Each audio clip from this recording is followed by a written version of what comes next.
சத்தத்தை கேட்கிற ஆண்டவருடைய பிள்ளைகளே, பல பக்கத்துல நீங்கள் தோல்வியை அனுபவித்து என் வாழ்க்கை அந்த தோல்வியிலே முடிஞ்சு போயிருச்சு, நம்ம தோத்துட்டோம், நம்ம ஃபெயில் அப்படின்னு நினைச்சாலும் ஆண்டவர் இன்னொரு வழியை நிச்சயமாய் உங்களுக்காக கர்த்தர் ஆயத்தப்படுத்துவார்.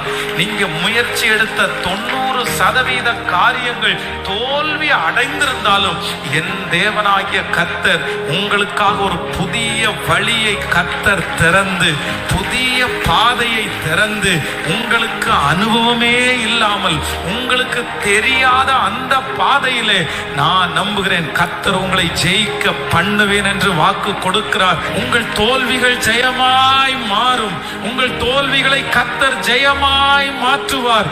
நீங்கள் தோற்று போன அதே இடத்திலே கர்த்தர் ஒரு நாள் உங்களை ஜெயிக்கிறவர்களாய் நிற்க பண்ணுவார்.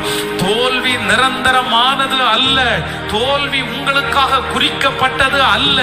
கலங்கி போய் வந்திருக்கிற ஆண்டவருடைய பிள்ளைகளுடைய கரத்தை பிடித்து கர்த்தர் வாக்கு கொடுக்கிறார், இல்லை, நான் சீக்கிரமாய் உன்னை ஜெயிக்க பண்ணுவேன். அந்த வார்த்தை உறுதிப்படுத்தப்படுகிறது. அந்த வார்த்தை உங்களை தேடி வருகிறது.